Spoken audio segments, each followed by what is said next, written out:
टोकरी भर मिट्टी की कहानी। किसी श्रीमान जमींदार के महल के पास एक गरीब अनाथ विधवा की झोपड़ी थी।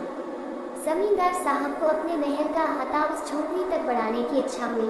विधवा से बहुतेरा कहा कि अपनी झोपड़ी हटा ले, पर वह तो कई जमाने से वही बसी थी। उसका प्रिय पति और इकलौता पुत्र भी उसी झोपड़ी में मर गया था। पतोह भी एक 5 बरस की कन्या को छोड़कर चल बसी थी। अब यही उसकी पोती इस विधाकाल में एकमात्र आधार थी। जब उसे अपनी पूर्व स्थिति की याद आ जाती तो मारे थकी फूट फूट कर रोने लगती थी, और जब से उसने अपने श्रीमान पड़ोसी की इच्छा का हाल सुना तब से वह मृतप्राय हो गई थी। उस झोपड़ी में उसका मन लग गया था कि बिना मरे वहाँ से वह निकलना नहीं चाहती थी। श्रीमान के सब प्रयत्न निष्फल हुए। तब वे अपनी जमींदारी चाल चलने लगे। बाल की खाल निकालने वाले वकीलों की थैली गरम कर उन्होंने अदालत से झोपड़ी पर अपना कब्जा करा लिया और विधवा को वहाँ से निकाल दिया।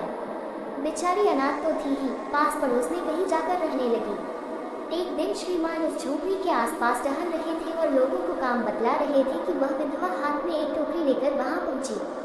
श्रीमान ने उसको देखते ही अपने नौकरों से कहा कि इसे यहाँ से हटा दो, पर वह गिड़गिड़ा कर बोली, महाराज अब तो ये झोपड़ी तुम्हारी ही हो गई है, मैं उसे लेने नहीं आई हूँ।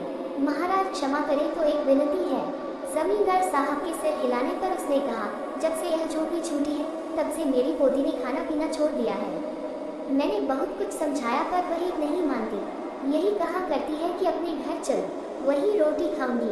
अब मैंने ये सोचा कि इस झोपड़ी में से एक टोकरी भर मिट्टी लेकर उसी का चूल्हा बनाकर रोटी पकाऊंगी। इससे भरोसा है कि वह रोटी खाने लगेगी। महाराज कृपा करके आज्ञा दीजिए तो इस टोकरी में मिट्टी ले आऊंगी। श्रीमान ने आज्ञा दे दी।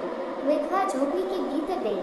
वहां जाते ही उसे पुरानी बातों का स्मरण हुआ और उसकी आंखों से आंसू की धारा बहने लगी। अपने आंतरिक दुख को किसी तरह संभाल कर उसने अपनी टोकरी मिट्टी से भर ली और हाथ से उठाकर बाहर ले आई। फिर हाथ जोड़कर श्रीमान से प्रार्थना करने लगी, महाराज कृपा करके इस टोकरी को जरा हाथ लगाइए जिससे कि मैं उसे अपने सिर पर धर लूं। जमींदार साहब पहले तो बहुत नाराज हुए, पर जब वह बार बार हाथ जोड़ने लगी और पैरों पर गिरने लगी तो उनके मन में कुछ दया आ गई। किसी नौकर से न कहकर आप ही स्वयं टोकरी उठाने आगे बढ़े। जो ही टोकरी को हाथ लगाकर ऊपर उठाने लगे त्यों ही देखा कि यह काम उनकी शक्ति के बाहर है। फिर तो उन्होंने अपनी सब ताकत लगाकर टोकरी को उठाना चाहा, पर जिस स्थान पर टोकरी रखी थी वहां से वही खाक भी ऊंची न हुई।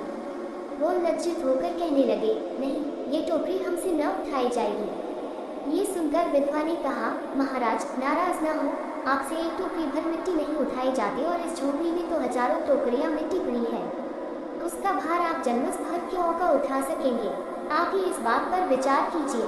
जमींदार साहब धनमत से गर्वित हो अपना कर्तव्य भूल गए थे, पर विधवा के उपयुक्त वचन सुनते ही उनकी आंखें खुल गईं।